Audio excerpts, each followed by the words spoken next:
요한계시록 2장 3장은 아시아의 7교회, 즉 이 땅의 모든 교회에게 주시는 하나님의 약속의 말씀이 기록되어 있는데 매 교회에게 빠지지 않고 약속하시는 말씀이 있습니다. 바로 이기는 자, 승리하는 자가 받을 복과 상급에 관한 약속입니다. 춘향전에서 설명을 하자면 변산도의 재력과 권력으로 안위를 보장하는 유혹을 뿌리치고 그 결과로 주어진 환난과 핍박을 인내함으로 견디어 내므로 이몽룡에게 대한 정절을 지킨 결과 멋지고 책임감 있고 능력 있는 고위 관료의 전 부인이 되어 오래오래 행복하게 사는 것이라고 말할 수 있습니다.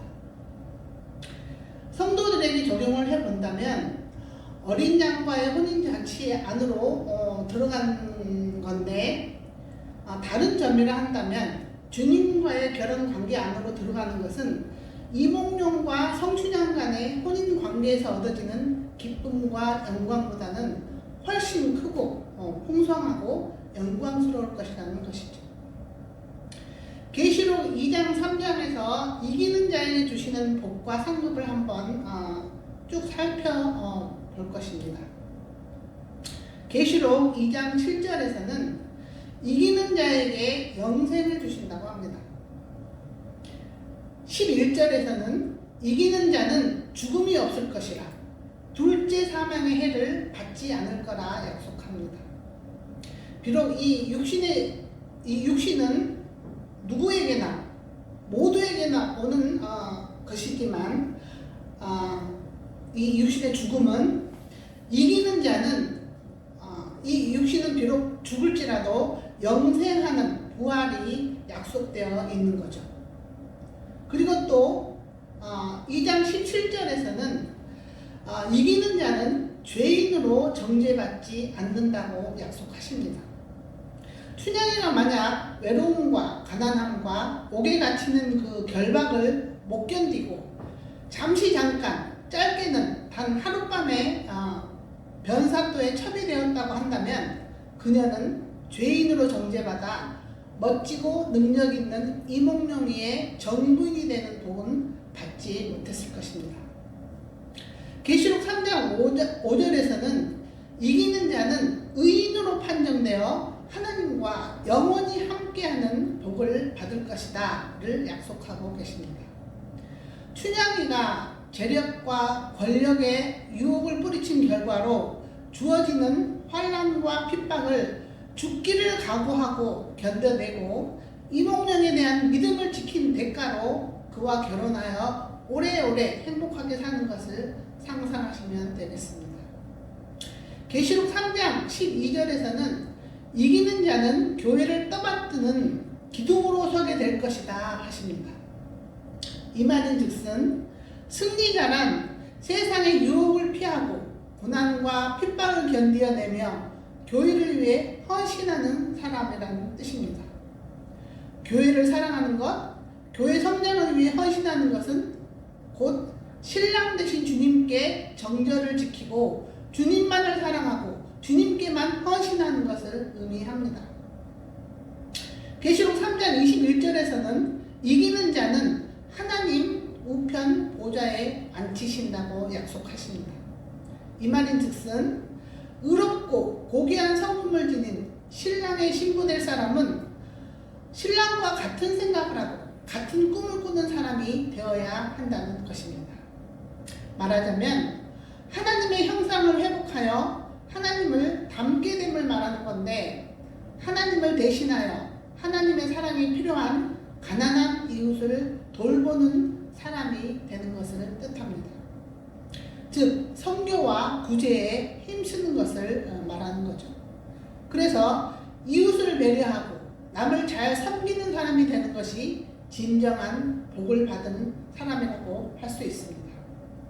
그래서 이기는 자가 받을 복과 상급을 정리하자면 죄인이 의인으로 변화되어진 삶을 살며 하나님과 미워하는 관계에서 서로 사랑하는 사이로 변화되어져 함께 동행하면서 교회가 세워지고 성장하는데 헌신하며 살아갈 때 위로부터 주어지는 평강과 희락을 누리며 육신의 죽음 후에는 영생의 부활이 있게 되어 영원히 주님과 함께 사는 것이라 할 수 있습니다. 그렇다면 어떻게 승리하는 자, 이기는 자가 될 수 있는가? 어떤 사람을 승리했다고 이기는 자가 되었다고 말하는가를 묻기 전에 먼저는 우리가 싸워야 할 적이 무엇인가, 우리가 싸워야 할 적이 누구인가 하는 것부터 알아야 합니다. 성도의 적은 죄라고 할 수 있습니다. 우리는 죄와 싸워 이겨야 합니다. 이 죄를 의인화시킨 것이 사탄입니다. 그래서 에베소서 6장 12절에서는 이렇게 말합니다. 우리의 씨름은 혈과 육을 상대하는 것이 아니요 통치자들과 권세들과 이 어둠의 세상 주관자들과 하늘에 있는 악의 영들을 상대함이라. 즉 죄를 짓는 그 사람 배후에서 그 사람을 조정하는 사탄과 싸워야 한다는 뜻입니다. 그래서 마귀를 대적하고 마귀들과 싸운다는 의미는 죄를 대적하고 죄와 싸워 이겨야 한다는 뜻이기도 합니다. 마태복음 18장 8절 보십시오.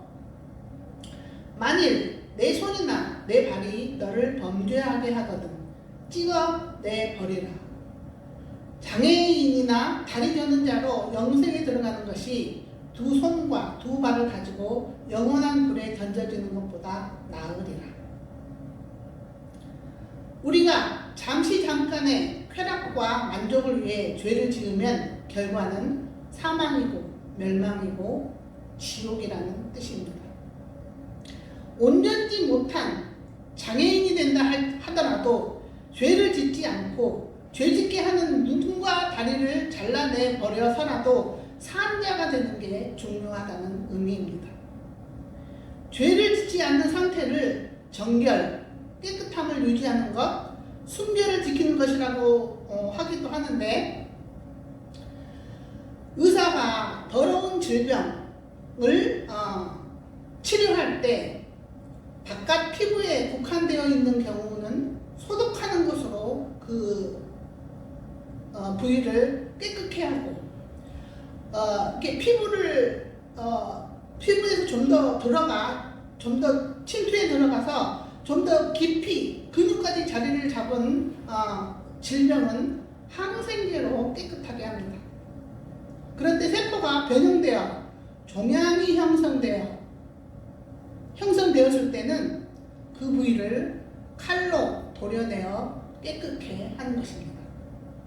그래야 더 심해져 죽지 않게 되는 거고, 비록 수술로 인해 기형적이 되고 심한 경우 다리를 저는 장애를 가지게 된다 할지라도 숨쉬고 움직이고 살아갈 수 있는 산자가 되는 것이 중요하다고 하는 의미입니다.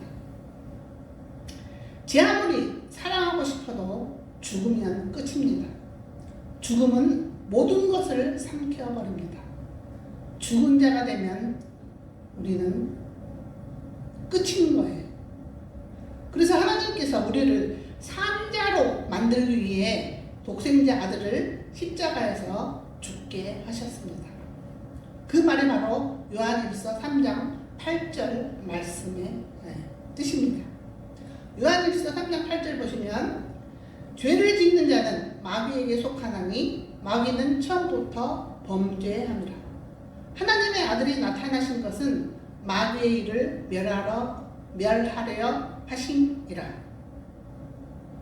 범죄하는 자는 마귀에게 속한 자이며 예수님이 이 땅에 오신 이유는 마귀의 일을 멸하러 왔다고 하십니다.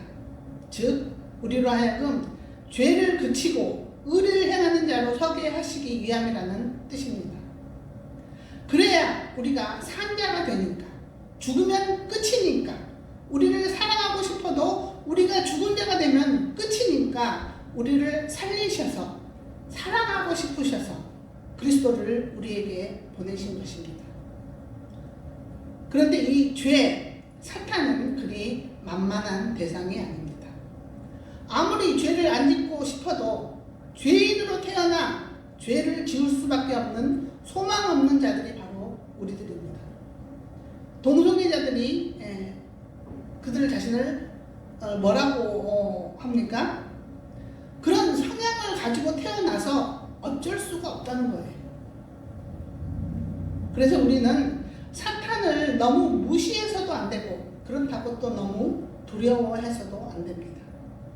무시하지 말라는 측면은 사탄도 분명히 존재하는 세력이고 우리 힘으로는 이길 수 없다는 것을 인정해야 한다는 점에서 무시하지 말아야 한다는 것이고, 두려워하지 않아도 된다 하는 측면은 우리 힘으로는 이길 수 없지만 사탄도 하나님 손 안에 있다는 측면에서 그렇게 말하는 것입니다.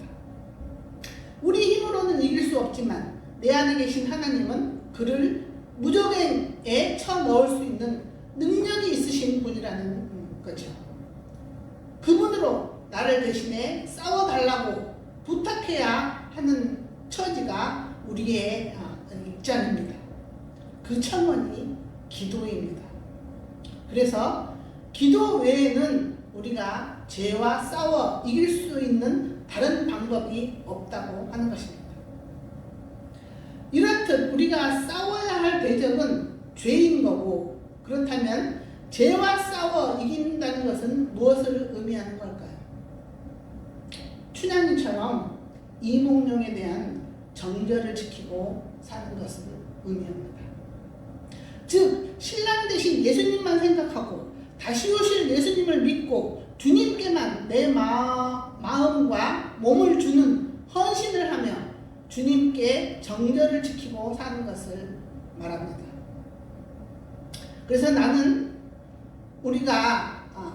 예수님 믿는 사람이야, 나는 하나님 믿는 사람이야 하는 의미는 나는 주님께 사랑받는 신부로서 주님을 나의 신랑으로 섬길 것을 맹세하고 그분에게만 마음을 두고 그분을 기쁘게 하며 다시 오실 주님을 기다리며 늘 말씀과 기도, 경건한 삶을 통해 그분과 친밀한 관계를 유지하며 그분과 연결된 삶을 사는 것을 말합니다.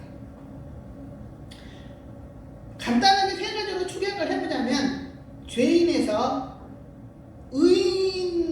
의인으로 신분이 변화되어 그 의인답게 변화된 삶을 사는 것을 말하는 거고, 또 두 번째는 주님과 친밀하게 동행하는 삶, 그리고 교회 성장을 위해 헌신되어지는 삶이라고 말할 수 있습니다. 그래서 이 세 가지는 하나로 연결되어 있고 늘 같이 가야 합니다. 이 중 한 가지만 빠져 있어도 이단이 됩니다. 죄인을 의인이라 여겨주시는 친의에 머물러 있어 나는 이미 구원받았어, 앞으로 죄를 좀 즐겨도 내 구원은 변하지 않아 하고 착각하고 있어도 안 되고, 하나님과 친밀한 동행을 하고 있다면 내 이웃을, 내 배우자를 내 몸같이 사랑하지 않을 수 없다는 뜻이며, 하나님과 친밀한 동행함 없이 착한 일에만 열심을 내고 있어서도 안 된다는 말입니다. 이단, 비슷한 것 같은데 끝이 다른 것이 이단의 의미입니다. 두 가지는 비슷하고 한 가지만 다르면 이단이라는 말이죠. 양과 염소, 비슷해 보이지만 주님 다시 오셔서 진짜와 가짜를 구별해 내시는 것처럼 알곡과 가라지 처음 자랄 때는 분별을 못할 정도로 비슷한데 끝에 가서는 결국 본색이 드러나는 것처럼 우리는 삼가 조심해서 말씀을 읽고 듣고 행하며 실속 있는 신앙생활을 해야 하는 것이죠. 이런 경건한 삶, 주님과 친밀한 교제, 교회를 위한 헌신을 한 문장으로 말해본다면 하나님을 향해 정절을 지키는 인생이라 할 수 있다는 뜻입니다. 좀 더 단순하게는 죄짓기를 그치고 선을 행하는 삶을 의미합니다. 사탄이 주로 하는 일은 성도들 하여금 자들은 죄를 짓도록, 즉 하나님께 정죄를 지키지 못하도록 하는 데 있습니다. 속이고 거짓말하고 미혹하는 영이라고 하는데 계시록 12장 9절에서는 꾀는 자라고 한마디로 정의합니다. 계시록 12장 9절 보십시오. 큰 용이 내쫓기니 옛뱀 곧 마귀라고도 하고 사탄이라고도 하며 온 천하를 꾀는 자라. 그가 땅으로 내쫓기니 그의 사자들도 그와 함께 내쫓기니라. 춘향전에서는 변사또가 이 역할을 하고 있다고 볼 수 있겠습니다. 재력, 권력, 쾌락으로 성도를 미혹하는 세상을 말하는 겁니다. 그래서 성도가 하나님을 사랑하면 그런 유혹과 핍박이 세상으로부터 온다고 예수님께서 말씀하고 계십니다. 요한복음 15장 19절 보십시오. 너희가 세상에 속하였으면 세상이 자기의 것을 사랑할 것이나 너희는 세상에 속한 자가 아니요 도리어 내가 너희를 세상에서 택하였기 때문에 세상이 너희를 미워하느니라.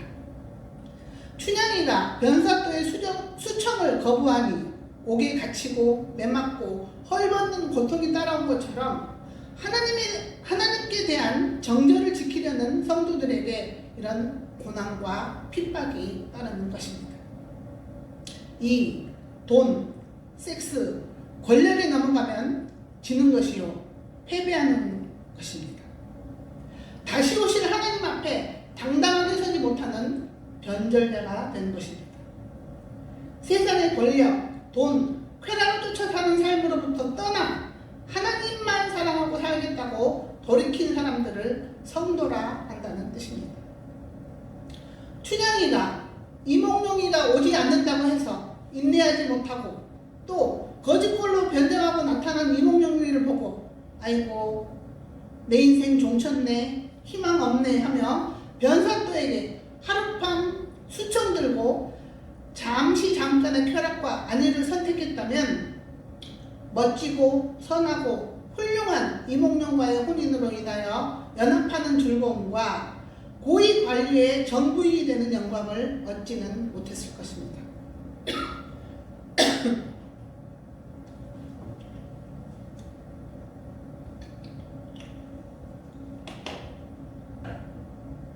성도들도 마찬가지 예수 믿는 게 고난이요 핍박이요 비천한 자리에 처해진다 해도 참고 인내하고 견디면서 주님 다시 오신다는 약속을 믿고 죽기를 각오하고 주님께 대한 정절을 지키는 것이 승리하는 것이고 이기는 자가 되는 길입니다.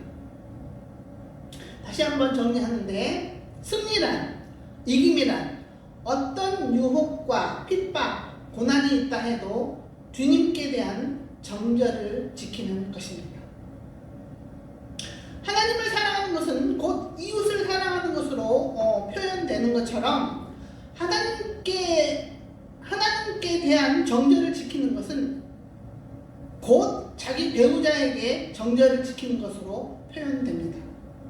내 배우자에게 정절을 지키며 사는 것이 곧 하나님께 정절을 지키며 사는 것이라는 뜻입니다. 정절을 지키는 것을 다르게는 순결을 지키는 것이라고 말할 수도 있는데 순결은 결혼 전에 지키는 것뿐 아니라 결혼 후에도 지켜야 합니다.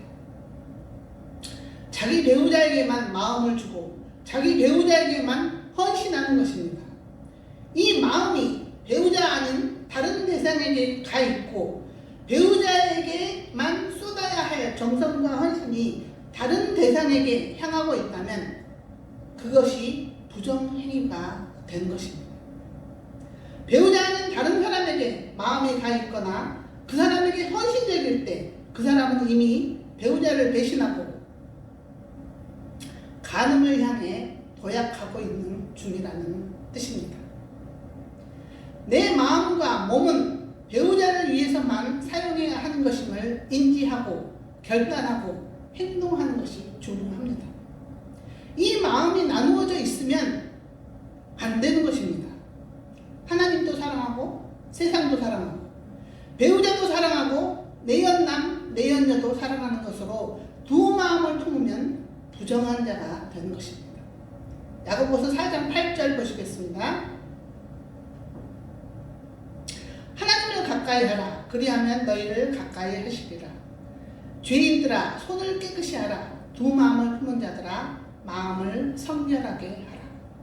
하나님을 가까이 한다는 것은 하나님만 사랑하고 하나님께만 마음을 두고 하나님께만 헌신하는 것을 의미합니다. 하나님만 사랑해야 해요. 배우자에게만 헌신해야 합니다. 생각해보세요.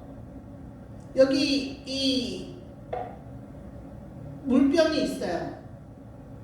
그런데 여기에 독극물, 아주 소량 조그만 독극물을 한 방울 이렇게 떨어뜨리다고 생각해 봅시다. 보이지도 않아요.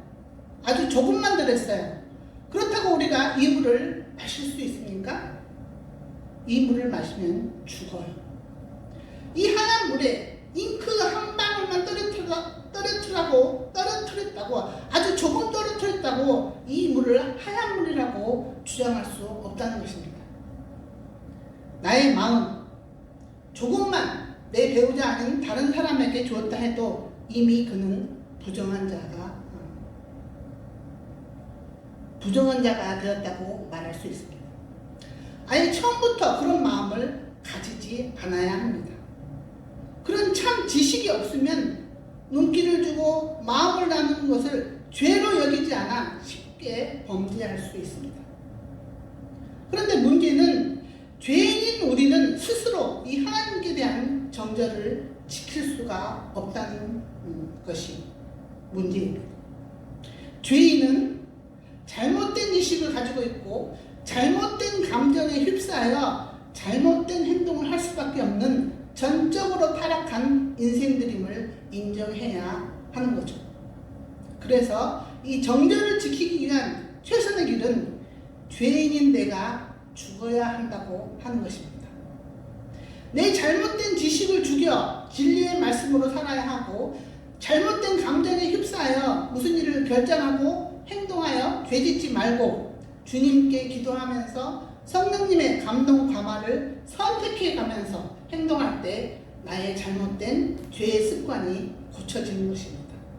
그래서 바울 사도가 말씀과 기도로 거룩해진다고 하는 것입니다. 죄인된 나의 옛사람은 이미 십자가에서 죽었다고 믿어야 합니다. 죄인이 살아있으면 죄를 지울 수밖에 없습니다. 죽은 자는 생각이 없고 말이 없고 움직임이 없는 상태 아니겠습니까? 내 안에 그리스도의 마음으로 그리스도의 말을 하고 그리스도가 살아 움직이게 해야 합니다. 그래야 우리가 산 자가 됩니다. 내가 완전하게 죽었다는 표식이 기도하는 것입니다. 죽은 자가 무슨 생각을 하며 무슨 계획이 있으며 무슨 일을 하겠습니까? 주님의 마음과 주님의 말을 늘상 구하고 주님이 원하시는 일을 해야 한다는 뜻입니다. 그런데 계시록에 보면 예수님께서 사단의 머리를 깨 부셨지만 아직 꼴딱꼴딱 숨이 남아있다고 해요. 그리고 잠시 후에 또 다시 살아난다고 말하고 있습니다.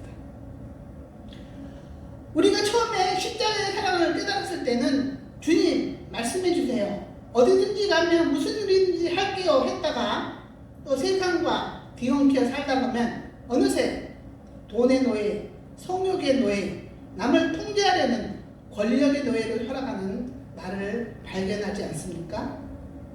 이미 골수를 찔러 쪼개 등골이 휘어져 쓰러졌지만 죄의 세력은 아직 조금 남아있어서 이렇게 움직이고 있는 것입니다.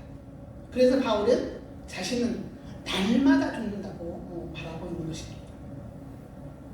이미 죽은 내가 다시 살아나 내 마음이 가는 대로 내 생각을 따라 하게 되는 모든 행동은 죽은 행실이 되는 것입니다.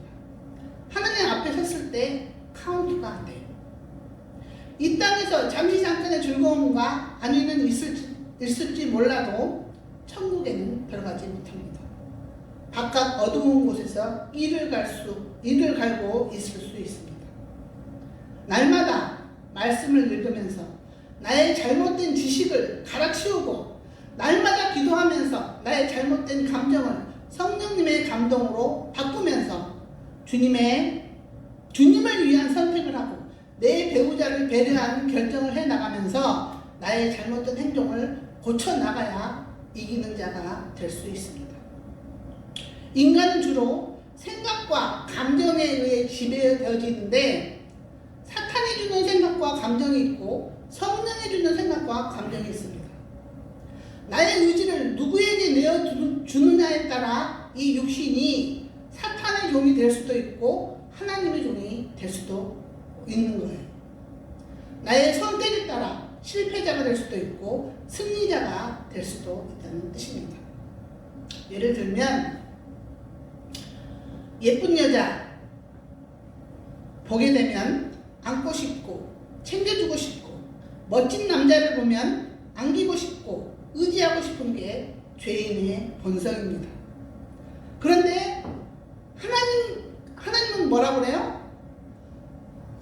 교회 형제 자매들을 일절 깨끗한 마음으로 대해야 하고 그런 마음을 주고 몸을 주는 연합은 혼인 관계 안에서만 허락된다고 기록되어 있어요. 성경 말씀에. 여기서 내 의지를 죄된 본성에 따를 것인가 말씀에 따를 것인가에 따라 전쟁의 승패가 나눠집니다. 우리의 의지를 어디에 사용해야 할 것인가는 내가 해야 할 몫이고 그 선택에 따른 결과는 내가 책임져야 하는 것이죠. 말씀을 따른다면 나는 그런 그 이성에게 대한 내 마음을 접어야 하는 것이고 죄를 지을 수 있는 자리를 피해야 하는 것이고 죄된 본성을 따른다면 어떻게든 그 사람에게 잘 보이려 하고 잦은 접촉을 시도하며 배우자 모르게 내통을 해가며 범죄하게 되는 것입니다. 이때 우리는 평소 말씀을 가까이 하지 않으면 판단력이 흐려져 죄된 본성을 따라가기 쉽습니다. 자매들을 일절 깨끗함으로 대하고 성관계는 부부 사이에서만 허락된다 하는 말씀을 모르면 판단 기준이 없는 것이고 알았다 해도 날마다 상기하고 기억하지 않으면 기억이 흐려지고 잊어먹게 되어 자연스럽게 무의식적으로 내 죄된 생각과 본성에 따라 행동하게 되는 것이에요. 그렇게 죄된 본성을 따라 살게 되면 잠시 잠깐의 즐거움과 안위는 받을 수도 있지만 죄는 우리를 파괴하는 것이 궁극적인 목적이므로 결국은 비참하고 안쓰러운 상황을 맞이하게 되는 겁니다. 반면 성령을 따라 살면 절제하고 피하고 말씀 보고 기도하면 잠시 잠깐의 불편함과 고난이 있는 것 같지만 결국은 춘향이가 얻었던 영광에 이르게 되는 것입니다.